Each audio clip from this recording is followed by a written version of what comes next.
Brasil, sejam muito bem-vindos a mais um vídeo aqui pro canal Capítulo 1 e hoje vamos falar de um livro que teve a sua retomada de popularidade por causa do Oscar de 2024. Estamos falando então do livro A Zona de Interesse, do escritor britânico Martin Amis. Foi lançado em 2014 e após 10 anos recebeu a sua adaptação no cinema do diretor Jonathan Glazer, e que, por incrível que pareça, ganhou como o melhor filme internacional agora no Oscar desse ano, veja só. Mas primeiro eu vou falar do filme porque foi o que me fez me interessar a ler este livro. Basicamente, o filme me deixou nocauteada. Embora o senhor, meu marido Duílio, tenha dormido nos 3 primeiros minutos do filme, quando eu assisti esse filme eu fiquei absolutamente chocada como esse diretor escolheu contar essa história, que é um pouco diferente do que vamos ver aqui no livro. E embora tenha sido um filme, feito por um britânico, o que aí já levanta várias red flags, principalmente sobre o assunto, sobre o tema, Esse filme criou um novo jeito de contar a história do Holocausto, o que eu achei realmente impressionante. No filme, a história vai falar sobre a família do comandante que cuidava do campo de concentração nazista mais famoso da história, que foi Auschwitz. Ele morava numa casa ao lado do campo, e diferente do livro, que fala sobre personagens fictícios, no filme o diretor vai dar nome aos bois, então ele vai falar o nome dessas pessoas verdadeiras, que eram o Rudolf Höss e sua esposa. Só que no livro, o autor ele imagina, como que era a vida social e doméstica desses oficiais nazistas, de como era a vida deles no cotidiano, ao redor de um campo de concentração. Inclusive, ele vai fazer um romance entre um dos oficiais com a mulher do comandante, a Hannah Doll. Só que o cineasta, ele pegou e melhorou essa história, na minha opinião, porque ele vai pegar, vai dar uma nova perspectiva a isso, vai tirar o romance e vai deixar a coisa bem crua, nua, dura, enfim. Fora que o posicionamento desse cineasta, Jonathan Glazer, é incrível, porque ao ganhar como melhor filme estrangeiro, ele faz um discurso que diz assim: esse filme ele não foi feito porque olha só o que nós fizemos no passado, mas na realidade é um filme que fala assim: olha o que nós estamos fazendo agora. Um filme que vai mostrar a desumanização, e seu pior nível. Isso numa defesa épica para o povo palestino, que hoje sofre os ataques de Israel, que hoje sofre o mesmo tipo de genocídio que os judeus sofreram com os nazistas. Eu achei isso extremamente importante. Então, tanto o filme quanto o livro, ele vai sim tratar sobre a tal banalidade do mal que se fala no livro da Hannah Arendt, que é o Eichmann em Jerusalém. Já tem review aqui no canal, então se você quiser se aprofundar um pouquinho mais nesse tema, vai lá conferir. Mas o que de fato acontece aqui é olhar para tudo que está acontecendo ali dentro do campo e você não fazer nada, porque aquilo é só mais um dia do seu trabalho. E é sobre isso que esse livro tenta falar. Só que embora esse livro, como eu disse, tente dizer isso de uma forma mais idealizada, o filme ele é mais poderoso na hora de mostrar essa banalidade. Não só por ser um filme, e tem imagens ali, mas principalmente pelos sons, pelo jeito que aquilo é contado, eu achei muito mais impressionante do que aqui no livro. Até porque no livro eu achei o personagem do comandante extremamente caricato. E assim, esse livro, ele nasceu, da sensação do autor em achar tudo o que aconteceu com os judeus, algo extremamente inacreditável e incompreensível. E realmente é inacreditável e incompreensível, Só que o autor aqui parece que ele só queria englobar uma história que contasse tudo que ele estudou sobre o período. E eu achei que ele cometeu um erro, assim, crucial ao escrever essa história. Ele escreveu o ponto de vista de um alemão, sendo que ele é britânico. Isso pra mim é um erro, porque você tomar um livro desse tão pessoal, tão sentimental, tão, delicado e se colocar ainda dentro desse personagem, eu acho muito fora de mão, assim. Eu não achei que ficou interessante. E por isso que o personagem do comandante aqui me pareceu pra mim extremamente caricato. O autor toda hora tenta sublinhar como esse personagem é o lobo mau da história. Eu vou te dar um exemplo que o Paul Dahl, ele tá numa apresentação, ele olha pra multidão e fica pensando: nossa, quanto tempo demoraria pra eu matar essas pessoas de acordo com o pé direito aqui do edifício, asfixiada com o gás, que ele usava ali no extermínio dos judeus, E pra mim, esse tipo de comentário no livro ficou um pouco descolada. Isso não é banalidade, já é mal.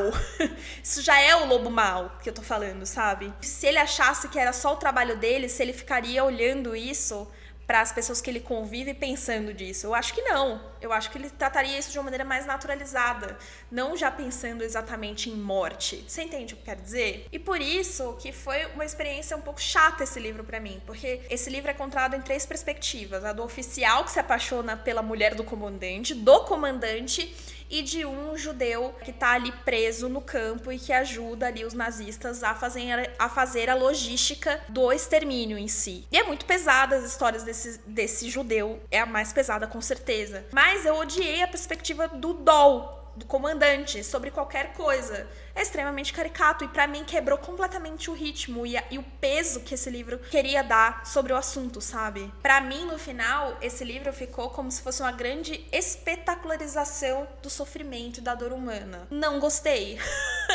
O filme, ele não passa isso em nenhum momento. Não tava tentando fazer um espetáculo. Tanto é que não mostra um judeu sendo açoitado, sendo morto. Não mostra dentro das paredes do campo, mas fora, as paredes exteriores, a casa do comandante, enfim. Eu achei isso muito mais interessante do que toda essa espetacularização que eu vejo aqui no Comandante Doll, infelizmente. E eu digo isso muito lembrando daquele filme, sabe, Nada Novo no Front, que tem na Netflix, que é da perspectiva também do povo alemão. E ali eu não sinto essa bizarrice que eu senti aqui nesse livro. E é isso que me incomodou bastante ao ler esse livro, sabe? Bom, mas afinal, o que era a tal zona de interesse, né? É um dos piores lugares que se poderia trabalhar, na realidade, porque era o local em que os judeus, recém-chegados ali dos trens, passavam pela triagem para ir ou para o campo de concentração para trabalhos forçados ou direto para a câmara de gás. Então, olha que delicado isso, né? No filme, inclusive, essa parte da zona de interesse, ela não aparece, né? O que eu acho uma boa escolha, porque a gente precisa mesmo de mais uma espetacularização disso? Não, a resposta, tá? Porém, entretanto, todavia, né? A gente consegue sim perceber em alguns momentos aqui bem importantes desse livro a banalidade do mal, né, que o comandante Doll não consegue exprimir, né? Enfim, tem uma parte aqui que eu acho que é uma das primeiras interações entre esse tenente e a mulher do comandante, né? E isso me lembrou bastante o filme. Ele fala assim, ó: esta última palavra ainda estava em sua língua quando ouvimos o som. Algo trazido pelo vento. Era um acorde débil, trêmulo, uma harmonia polifônica de horror e assombro humanos.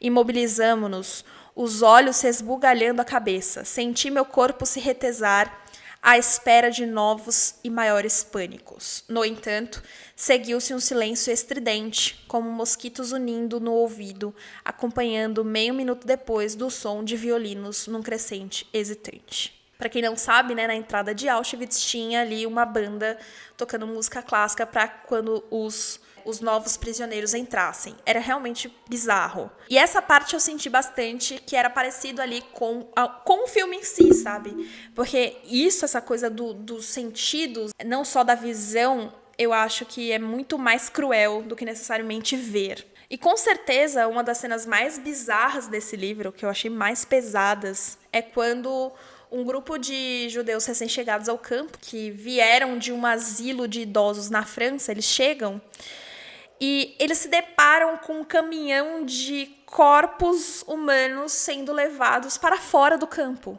Na época, eles ainda enterravam, né, esses corpos e não incineravam. E aí eles viram aquilo e o livro diz que eles não conseguiram absorver o que eles tinham visto. Olha que pesado, né? E eu acho que o mais interessante desse livro, talvez, pra mim, foi o recorte que esse autor escolheu falar ele pra gente. Por quê? O ano que passa aqui é 1941. A guerra, na realidade, ela já tinha sido perdida, né? Porque os alemães, eles tinham perdido ali Stalingrado, né? Na sua batalha ali do fronte contra a Rússia. Só que a guerra, de fato, só vai acabar em 45. Enquanto isso, mesmo com a guerra acabada, eles aumentaram os esforços na solução judaica. Se você não sabe, era a maneira de matar e exterminar a todos os judeus. É muito bizarro. E foi uma questão aqui retratada no livro que eu achei bem interessante, que era assim: olha, nós perdemos a guerra, mas não perdemos a guerra contra os judeus. Então esse livro mostra bastante o antissemitismo, né? Como vocês podem perceber, eu não gostei muito do livro, né? E é um dos finais mais toscos que eu já li na literatura, enfim. Tal do oficialzinho, né, que eu tô falando, que é um das visões aqui do livro, a guerra vai acabar e ele vai atrás da Hannah Doll, que é a mulher desse comandante, né? Isso é um spoiler, porém eu espero que você não leia esse livro. Então eu vou dar mesmo assim. E a Hannah, ela tá assim, no momento meio estresse pós-traumático, porque o marido meio que descobriu o caso dela com o tenente, embora não tenha havido um caso concreto, né? Eles trocaram ali algumas cartas e foi isso, na época da guerra, mas enfim. E ele estava totalmente alucinado e tentou matar a própria mulher. Ela conseguiu fugir e isso, sabe? O comandante acaba encontrando sua própria morte no campo de concentração mesmo, porque ele é enforcado ali como criminoso de guerra. O que de fato aconteceu na vida real. Só que daí o oficialzinho olha pra ela, né, diante da dor dela, e fala o seguinte: o sofrimento é relativo. E eu acho que essa primeira frase já é muito problemática, porque quem é ele, né? O oficialzinho alemão que estava lá, trabalhando na zona de interesse, né? Trabalhando com o comandante, né, Paul Doll. Quem é ele para falar isso para Hannah? Mas aí ele não só fala isso, ele continua. Você perdeu o cabelo e metade do peso? Você ri em enterros por causa de todo o estardalhaço que fazem porque só uma pessoa morreu? Por acaso sua vida dependia do estado dos seus sapatos? Seus pais foram assassinados ou suas filhas? Você temia uniforme, multidões, chamas e cheiro de lixo molhado? Sentia um pânico de dormir? Há uma tatuagem na sua alma? E isso, mano, me incomodou completamente. Não deu pra levar esse livro a sério até o final. Não deu, simplesmente. Porque, assim, esse personagem que fala isso, assim, na penúltima página, não é o mesmo que eu li durante 400 páginas, porque esse livro é enorme, tá? Parece que ele simplesmente perdeu a personalidade dele no pós-guerra. Porque acaba a guerra, assim, ele perde os recursos dele, e aí ele fala, nossa, olha o que fizemos no fim da guerra, sabe? Nossa, olha o que aconteceu aqui.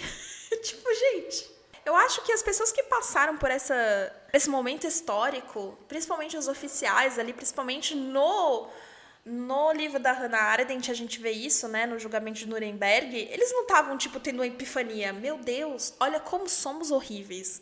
Não teve isso, gente.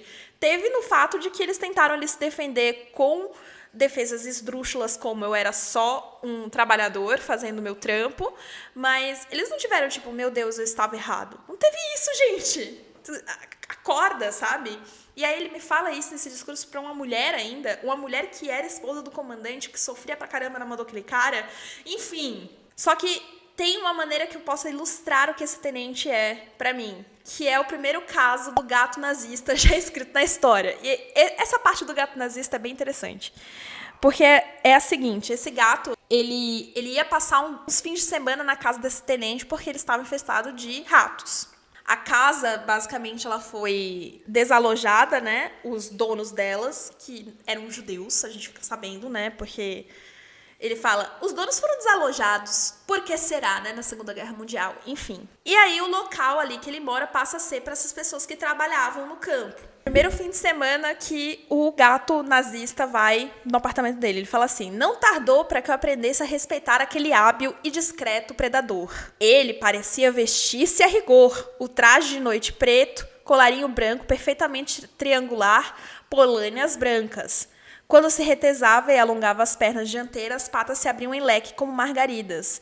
E toda vez que Agnes o tirava do chão e o levava consigo, Max, né, o gato nazista, tendo passado o fim de semana comigo, deixava atrás de si o mais completo silêncio. Aí teve uma vez que esse tenente viu o Max, o gato nazista, com um camundongo. E assim, esse rato, gente, ele é uma paródia, né? Ao que a gente está lendo aqui no livro, vamos combinar, né? Ele fala assim, tinha sob custódia um pequeno camundongo, cinzento e empoeirado, que ele segurava com uma pata negligente. Ainda estremecendo de vida, o ratinho olhava para ele e parecia sorrir, parecia um sorriso de apreço. O que estava dizendo o camundongo? Ele dizia, tudo que posso oferecer como atenuante, como prova de conciliação, é a totalidade, a perfeição da minha impotência. O que estava dizendo o gato? Nada, naturalmente. vítreo, deslumbrante, imperial, de outra ordem, de outro mundo. Não há ninguém no mundo que me faça acreditar que esse personagem vai ser o mesmo que vai se redimir no fim do livro e falar essas coisas pra Hannah-Dole. Não é a mesma pessoa. Olha esse tipo de visão que ele tinha, né, dos prisioneiros de guerra. Assim, não dá, gente, não dá. E aí, né, eu fui ver que outros livros este autor já tinha feito. E ele escreveu um belíssimo livro, só que não, sobre a figura do Stalin. Chama Koba o Terrível. Já o título é impressionante, né? Enfim. E basicamente nesse livro ele tenta colocar assim Stalin e Hitler no mesmo patamar de crueldade no mundo. E desculpa, gente, a gente tá em pleno século XXI, sabe? Na moral, não dá mais pra você comparar essas duas coisas, tá? Então é isso, gente. Esses são os meus humildes 20 centavos aqui de opinião sobre a zona de interesse. Se eu posso te dar um conselho assista ao filme e não leia ao livro. É isso, é o que eu deveria ter feito. Mas tamo aí.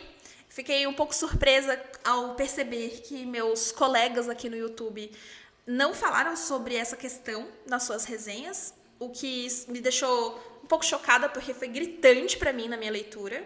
Enfim, se você já leu esse livro, deixa aqui nos comentários o que você achou, porque eu realmente estou um pouco impressionada, tá? Enfim, é isso. Conto com vocês nas cenas dos próximos capítulos. Um grande beijo e tchau!